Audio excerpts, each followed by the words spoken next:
भाव से सारे दोष नष्ट हो जाते हैं। ईर्ष्या, मात्सर्य ये बहुत ही दिग्विजयी योद्धा हैं।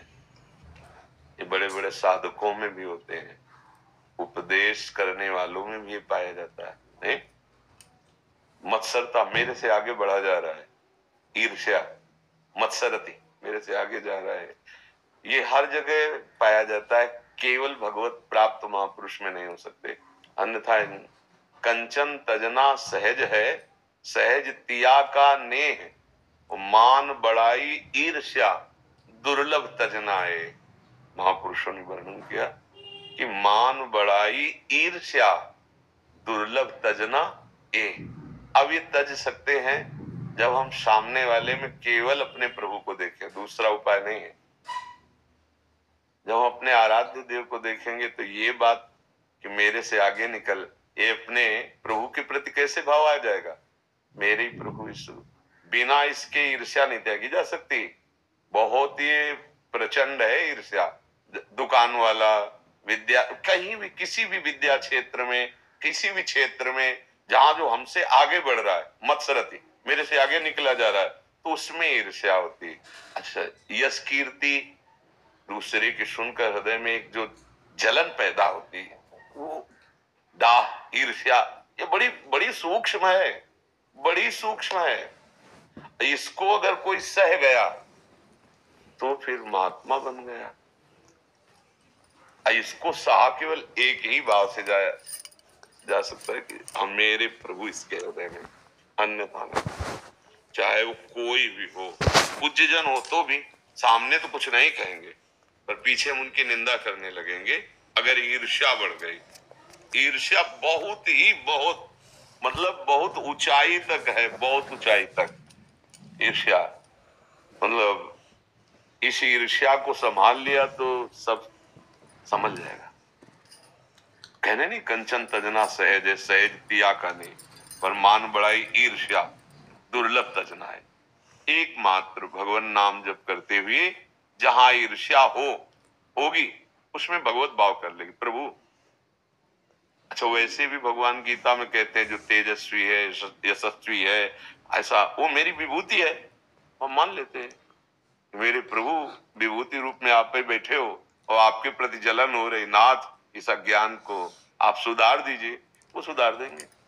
ये अगर ईर्ष्या हटानी है तो जिससे ईर्ष्या हो रही उसमें भगवत भाव कर लो तो बच सकते हो। मुझे तो और कोई उपाय नहीं दिखाई देता, क्योंकि बड़ी बड़ी ऊंचाई पर है। एक बार एक महापुरुष के गुरुजी भगवान की कपोलों की लालिमा का, अरुणता का, अधरों की अरुणता का वर्णन कर रहे थे, तो उन्होंने उदाहरण दे दिया संस्कृत में, जैसे बंदर का पृष्ठभाग अरुण वर्ण का होता है ना, पृष्ठभाग बंदर का। तो उनके जो शिष्य थे वो बहुत ही भाव की दशा में, तो उन्होंने कहा गुरुदेव ये तो बड़ा अनर्थ हो जाएगा, भगवान के अधरों की अरुणिमा को आप बंदर के पृष्ठभाग से। तो संस्कृत से, वो बहुत बड़े आचार्य थे, संस्कृत से उन्होंने भगवान के अधरों की अरुणिमा का उदाहरण, जैसे भगवान को कमल नयन कहा गया, तो कमलों की अरुणिमा से ऐसे बिंबा पुष्प जो जैसे टेसु का होता है ना, वैसे पवित्र उदाहरण। अब ईर्ष्या प्रकट हो गई और भोजन में जहर मिला दिया गया, पर वो भगवत स्वरूप में ऐसे स्थित है कि जहर भी अमृत बन गया। आप ये समझो कि बहुत ऊंचाई तक की ईर्ष्या रहती है। अगर भगवत भाव न हो तो ईर्ष्या हटाई नहीं जा सकती, नहीं हटाई जा सकती। जब सामने हम भगवत भाव करते तब ये जाके समन होती है। इसके सिवा कोई मुझे उपाय समझ में नहीं आ रहा।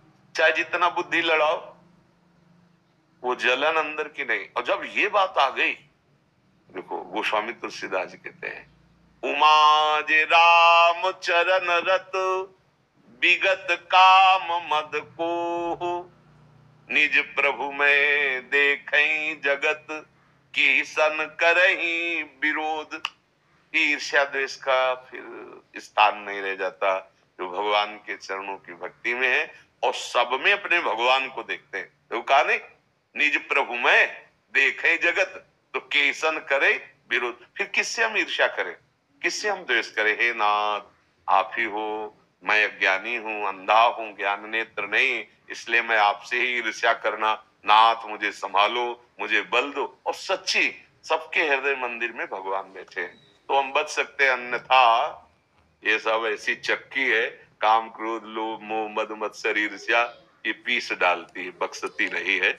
और ये बड़ा सूक्ष्म हृदय का विषय होता है ईर्ष्या। मतलब वो दिखाई नहीं देता, पर वो ऐसा होता है जिससे हमारे कान में बड़ाई किसी की पड़े